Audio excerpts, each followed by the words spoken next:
എല്ലാ കൂട്ടുകാർക്കും മിസ്റ്റർ പ്രിൻസിൻ്റെ പുതിയൊരു വീഡിയോയിലേക്ക് സ്വാഗതം. ഇന്നത്തെ വീഡിയോയിൽ നമ്മൾ നോക്കാൻ പോകുന്നത് നമ്മുടെ വൺ പീസിൻ്റെ ചാപ്റ്റർ 1153യുടെ ബ്രീഫ് സ്പോയിലേഴ്സ് ഇറങ്ങിയിട്ടുണ്ട്. അപ്പോൾ അതിനെക്കുറിച്ചാണ്. അപ്പോൾ അത് അറിയാൻ താല്പര്യമുള്ളവർ വീഡിയോ മുഴുവനായിട്ട് കാണുക. അതുപോലെ നമ്മുടെ ചാനൽ ആദ്യമായിട്ട് കാണുന്ന കൂട്ടുകാരുണ്ടെങ്കിൽ നമ്മുടെ ചാനൽ സബ്സ്ക്രൈബ് ചെയ്ത് ആ ബെല്ലൈക്കനാണ് വിളിച്ചത് ഓൾ നോട്ടിഫിക്കേഷൻ സെറ്റ് ചെയ്ത് വെക്കണം. എന്നാൽ മാത്രമേ ഞാൻ അപ്ലോഡ് ചെയ്യുന്ന ഇതുപോലത്തെ വൺ പീസുമായിട്ട് റിലേറ്റ് ചെയ്തിട്ടുള്ള വീഡിയോസിൻ്റെ നോട്ടിഫിക്കേഷൻ നിങ്ങളിലേക്ക് എത്തുകയുള്ളൂ. അപ്പോൾ നിങ്ങളെല്ലാവരും ചാനൽ സബ്സ്ക്രൈബ് ചെയ്തിട്ടുണ്ടാവുമെന്ന് വിചാരിക്കുന്നു. നമുക്ക് നേരിട്ട് വീഡിയോയിലേക്ക് പോകാം. ചാപ്റ്ററിൻ്റെ പേര് ദ ബർത്ത് ഓഫ് ലോക്കി എന്നാണ്. അതുപോലെ തന്നെ നമ്മുടെ കവർ സ്റ്റോറിയിൽ ഇപ്പോഴും നമ്മുടെ യാമട്ടോടെ അതുപോലെ തന്നെ വാനുവിലെ സ്റ്റോറി തന്നെയാണ് ഇപ്പോഴും പോയിക്കൊണ്ടിരിക്കുന്നത്. പിന്നെ നമ്മുടെ മെയിൻ സ്റ്റോറിയിലേക്ക് നോക്കുകയാണെങ്കിൽ നമ്മുടെ കഴിഞ്ഞ ചാപ്റ്ററിൽ എവിടെയാണോ അവസാനിപ്പിച്ചിരുന്നത് അവിടെ നിന്നാണ് തുടങ്ങിയിട്ടുള്ളത്. ഒരു ഫ്ലാഷ് ബാക്കാണ്. We see how Herald meet Ida, Hajrudin's mother. Herald saw her trapped in a circus. He destroys the town to free her, but he was scouted by Ida. Ida said she was saved by them and was working in the circus to repay the kindness of the town people. ഈ flash ബാക്കിൽ നമ്മുടെ ഹെറൽഡ് നമ്മുടെ ഈഡ എന്ന് പറയുന്നൊരു ക്യാരക്ടറിനെ കണ്ടുമുട്ടുന്നുണ്ട്. ആ character മറ്റാരുമല്ല, നമ്മുടെ ഹജറുദ്ദീൻ്റെ അമ്മയാണ്. ഹെറൽഡ് നമ്മുടെ ഏഡേനെ കാണുന്നത് സർക്കസ് ട്രാപ്ഡ് ആയിട്ടാണ്. എന്നിട്ട് നമ്മുടെ ഏഡേനെ രക്ഷിക്കാൻ വേണ്ടിയിട്ട് ആ ടൗൺ മുഴുവനായിട്ട് നശിപ്പിച്ചതിന് ശേഷം നമ്മുടെ ഏഡേനെ ഫ്രീ ചെയ്യും. പക്ഷേ നമ്മുടെ ഏഡേ ആയിക്കോട്ടെ നമ്മുടെ ഹെറൽഡിനെ വഴക്ക് പറയുകയാണ് ചെയ്തത്. കാരണം എന്താണെന്ന് വെച്ചാൽ നമ്മുടെ ഏഡേനെ സേവ് ചെയ്തത് ആ ടൗണിലെ പീപ്പിൾ ആയിരുന്നു. അതുകൊണ്ട് തന്നെ അവരെ സഹായിക്കുമായിരുന്നു ഈഡ അവിടെ ചെയ്തുകൊണ്ടിരുന്നത് ആ സർക്കസിൽ. അതിനുശേഷം നമ്മൾ നോക്കുകയാണെങ്കിൽ Herald was humbled by Ida and fell in love with Ida and brings her home to Elbaf. He begins modernising Elbaf and starts forming alliances. നമ്മുടെ ഈഡയുടെ സ്വഭാവം കണ്ട് ഇമ്പ്രസ് ആയിട്ടുള്ള പക്ഷേങ്കിൽ ഹെറൽഡ് ആയിക്കോട്ടെ നമ്മുടെ ഏഡയുടെ സ്വഭാവം കണ്ടിച്ച് നമ്മുടെ ഏഡേനെ ഇഷ്ടപ്പെട്ടിച്ച് അപ്പം തന്നെ നമ്മുടെ ഏഡേനെ എടുത്ത് എൽബാഫിലേക്ക് കൊണ്ടുവരികയാണ് ചെയ്തത്.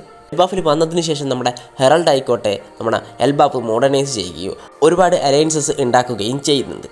Years later Hajrudin was born. Herald want to marry Ida but was forbidden by the Elbaf elders. They choose another woman for him named Estrid who was of pure Elbaf descendant and was obsessed with omens. കുറച്ച് വർഷങ്ങൾക്ക് ശേഷം നമ്മുടെ ഹജറുദ്ദീൻ ജനിക്കുകയാണ്. ഹജറുദ്ദീൻ ജനിച്ചതോട് കൂടി നമ്മുടെ ഹെറൽഡിന് നമ്മുടെ ഈഡനെ കല്യാണം കഴിക്കണം എന്ന് ആഗ്രഹം. പക്ഷേ ഈ ആഗ്രഹത്തിനെ നമ്മുടെ എൽബാഫിലെ എൽഡേഴ്സ് തടയാണ്. എൽബാഫിലെ റൂള് വെച്ച് പുറത്തു നിന്നുള്ള ഒരാളെ തനിക്ക് കല്യാണം കഴിക്കാൻ പറ്റില്ല. അതുകൊണ്ട് തന്നെ നമ്മുടെ എൽഡേഴ്സ് നമ്മുടെ എൽബാഫിൽ നിന്ന് തന്നെ ഒരു കുട്ടീനെ സെലക്ട് ചെയ്യാണ്. എസ്ട്രിഡ് എന്നാണ് പേര്. അവളായിക്കോട്ടെ നമ്മുടെ എൽബാഫിലെ പ്യുവർ ബ്ലഡും ആണ്. അതുകൊണ്ട് തന്നെ നമ്മുടെ ഹെറൽഡ് നമ്മുടെ എസ്ട്രിഡിനെ കല്യാണം കഴിക്കുകയാണ്.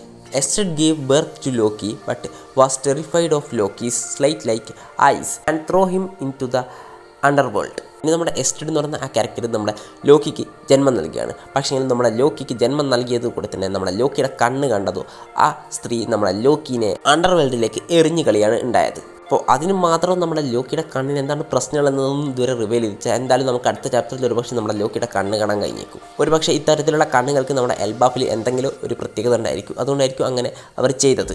എന്തായാലും നമ്മൾ അതിനധികമൊന്നും കാത്തിരിക്കേണ്ടി വരില്ല. അടുത്ത ചാപ്റ്ററിൽ തന്നെ നമുക്കത് കാണാൻ കഴിഞ്ഞേക്കും. Chapter ends with the baby Loki traveling from the darkness, surrounded by the fallen beast, trying to climb the Adam tree, returns to the castle. ചാപ്റ്ററിൻ്റെ അവസാന ഭാഗത്ത് നമ്മുടെ അണ്ടർവേൾഡിലെ ലോക്കിനെയാണ് കാണിക്കുന്നത്. അത് ഒരുപാട് ബീസ്റ്റുകളാണ് ചുറ്റപ്പെടുകയും ചെയ്തിട്ടുണ്ട്. നമ്മുടെ ലോക്കി ആയിക്കോട്ടെ ആ സമയത്ത് നമ്മുടെ ആഡം ട്രീ പിടിച്ച് നമ്മുടെ കാസലിലേക്ക് എത്താൻ ശ്രമിച്ചുകൊണ്ടിരിക്കുകയാണ്. അപ്പോൾ ഇതൊക്കെ കാണിച്ചിരിക്കും തോന്നുന്നത് നമ്മുടെ വൺ പീസിൽ ഇതുവരെ കാണിച്ചിട്ടുള്ള ഓരോ ക്യാരക്ടേഴ്സിൻ്റെയും ചൈൽഡ്ഹുഡിൽ ഏറ്റവും മോശം ചൈൽഡ്ഹുഡ് നമ്മുടെ ലോക്കിയുടേതാണെന്നാണ്. കാരണം ജനിച്ച ഉടൻ തന്നെ അണ്ടർവേൾഡിലേക്ക് എറിയുകയാണ് ഉണ്ടായത്. അപ്പോൾ നിങ്ങളൊന്ന് ആലോചിച്ച് നോക്കും നമ്മുടെ ലോക്കിയുടെ ചൈൽഡ്ഹുഡ് എത്രമാത്രം മോശമായിട്ടുള്ളതായിരുന്നു എന്ന് നമുക്ക് ഇതിലൂടെ തന്നെ മനസ്സിലാക്കാൻ പറ്റും. പിന്നെ ഒരു കാര്യം, അടുത്ത ആഴ്ച ബ്രേക്കാണ്. അപ്പോൾ അടുത്ത ചാപ്റ്ററിനായിട്ട് നമ്മൾ കാത്തിരിക്കേണ്ടി വരും. പിന്നെ വെള്ളിയാഴ്ച ഈ ചാപ്റ്റർ ഇറങ്ങുന്നതായിരിക്കും. അപ്പോൾ നമുക്ക് ഇതിൻ്റെ പാനൽസൊക്കെ കാണാൻ കഴിയും. പിന്നെ ഇത് പറയാത്ത ഒരുപാട് കാര്യം അതിലും ഉണ്ടാകും. അപ്പോൾ ഇന്നത്തെ വീഡിയോ ഇത്ര മാത്രമേ ഉള്ളൂ. വീഡിയോ ഇഷ്ടപ്പെട്ടെന്ന് വിചാരിക്കുന്നു. അതുപോലെ തന്നെ വീഡിയോ ഇഷ്ടപ്പെട്ടിട്ടുണ്ടെങ്കിൽ നമ്മുടെ ചാനൽ സബ്സ്ക്രൈബ് ചെയ്യുക, ബെല്ലൈക്കൻ അൽബിച്ച് ഓൾ നോട്ടിഫിക്കേഷൻ സെറ്റ് ചെയ്ത് മറ്റൊരു സമയത്ത് വീഡിയോ കാണുന്നവരെ ബൈ ബൈ.